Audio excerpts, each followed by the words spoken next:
Around the beginning of December, I went to the Goodwill bins to find some cheap outside Christmas decorations. I found this horrifying Santa shelf thing. Holding this in my hands, I knew immediately that I really needed to make this a bit more child-friendly. And what's more child-friendly than St. Nick's alpine devil buddy, Krampus?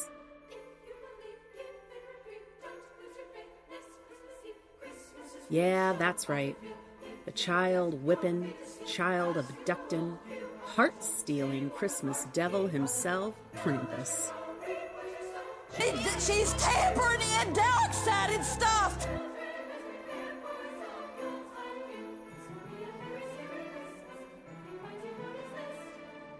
Before we do anything, we first need to disassemble our Santa shelf thing. Disassemble. Dead. No, disassemble! Yes, Johnny 5, we will be disassembling Santa and resurrecting him as Krampus. Merry Christmas! Happy Christmas! It's Christmas! Merry Crisis! Merry Chrysler!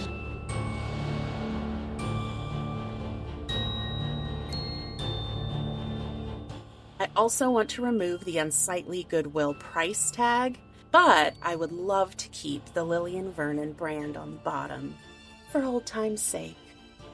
What the hell is Lillian Vernon? Link in the description. I'm painting Santa with a layer of Mod Podge mixed with gray paint in order to hide that terrifying Christmas cheer.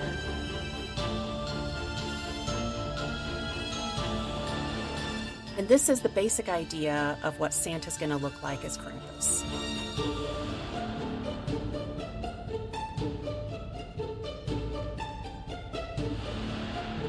I'm sketching his face out so I know exactly where I want the horns and ears to be placed when I add those a bit later.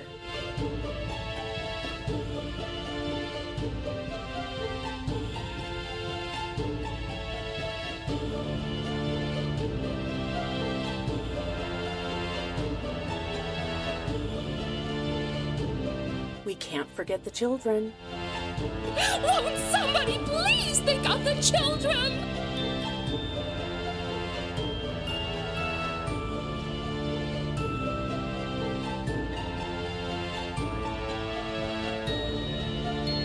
I'm creating more real estate using scrap wood and glue so that I can create the horns and one of his ears.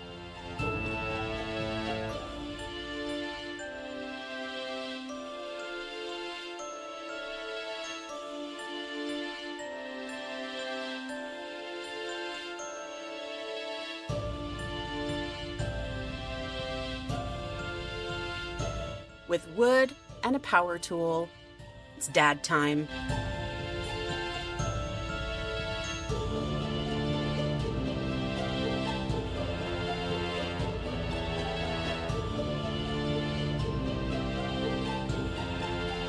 The Dremel tool is a Christmas miracle. Look at that magic. Of course, after cutting it out, the whole thing fell apart. But that's okay, we'll work on it in pieces.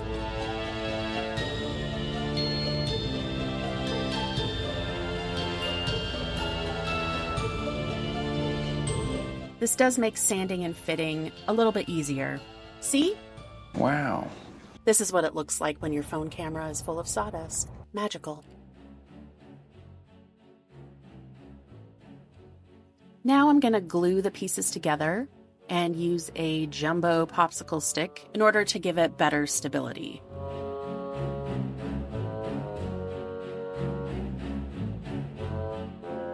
Fitting this, I realized that maybe I was a little too eager with the Dremel tool.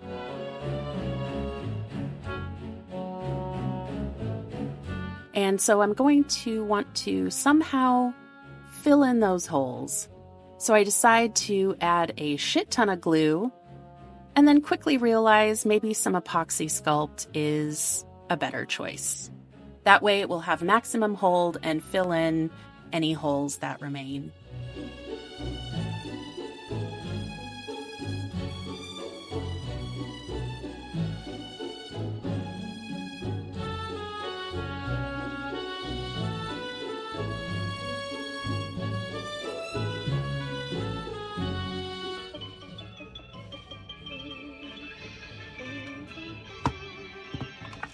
I let the epoxy sculpt dry overnight before I sand off the rough bits to the dulcet sounds of merry melodies. Off camera, I covered the whole thing in a layer of matte Mod Podge mixed with black acrylic before drawing out the design once again.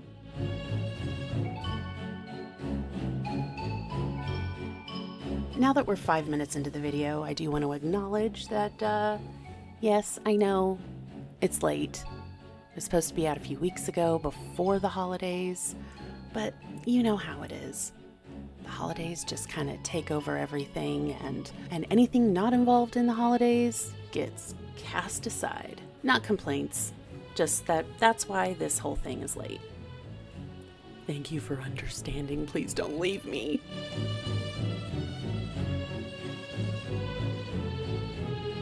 I'm using flesh tones as a way to sort of contrast his face and ears and other features with the black and gray fur. So who the hell is this Krampus guy? He's a horned goat demon figure, mostly associated with Central and Eastern Alpine folkloric tradition. He's said to accompany Saint Nick on the night of December 5th, before the feast of Saint Nicholas, which is the next day. Saint Nick rewards well-behaved children with small gifts, of course, while Krampus gets to terrorize them. Like many other pagan traditions of old, the church tried really hard to ban Krampus because paganism is bad. I personally do not share that belief.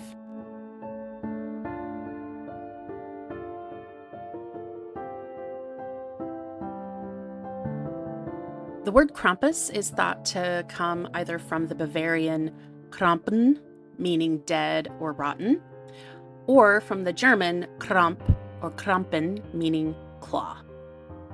So let's give this devil his claws.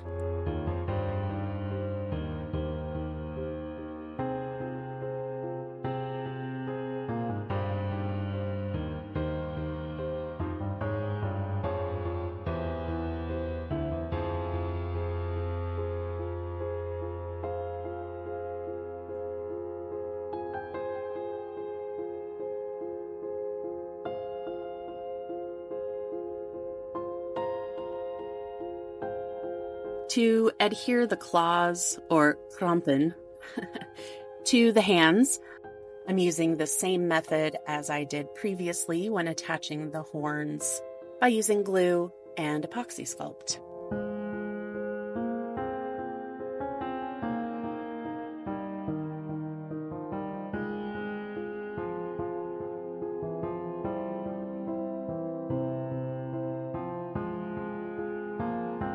At the same time, I use epoxy sculpt to create some fur that hangs from the shelf.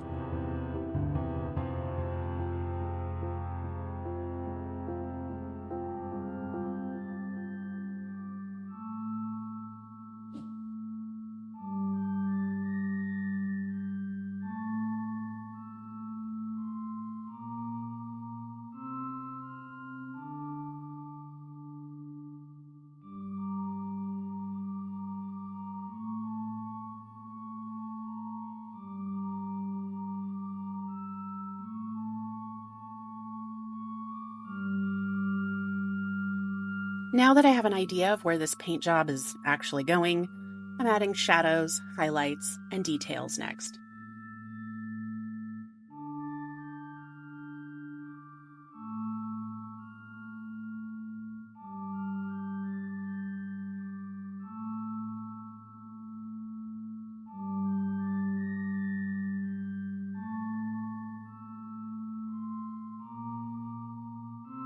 So, according to the World Wide Web, Krampus originated in or around what is modern Germany and to have been part of the pre-Christian belief surrounding the winter solstice. So apparently some think he's even the son of Hel, the Norse goddess of the underworld.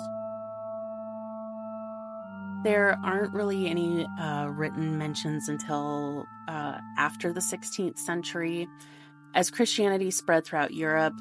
And despite efforts of the church to ban him, he became an integral part of Christmas festivities in these alpine communities. More recently, notably in the 1930s, the traditions were banned in Austria under the fascist Fatherland Front and Christian socialist parties. And in the 1950s, the Austrian government distributed pamphlets titled "Krampus is an Evil Man," fearing that Krampus encounters would damage children's mental health. Do you think so? If you know anything about Krampus, you might be familiar with the festivities known as the Krampuslauf or Krampus Run, where people dressed as Krampus parade throughout the streets, scaring and sometimes outright chasing spectators. These sorts of things may not be your cup of tea, but hey, count me in. I'd absolutely dress up in furs and horns and chase people.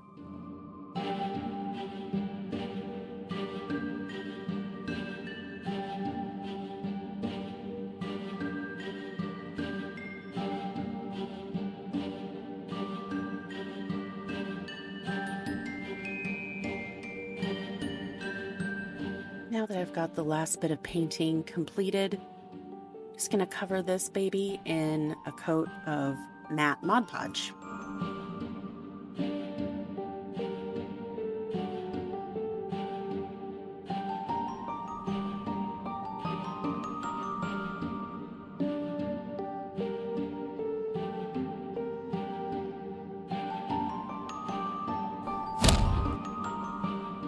I don't show it, but after I removed the tape from Lillian Vernon's Good Name, I did cover it in a coat of Mod Podge as well.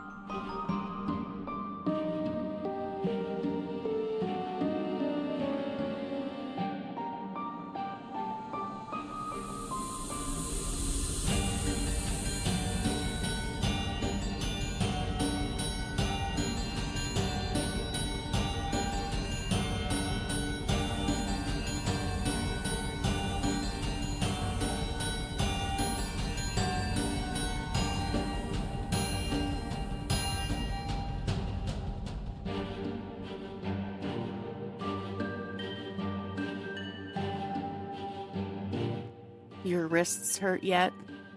Mine did. Anyway, I think we're done.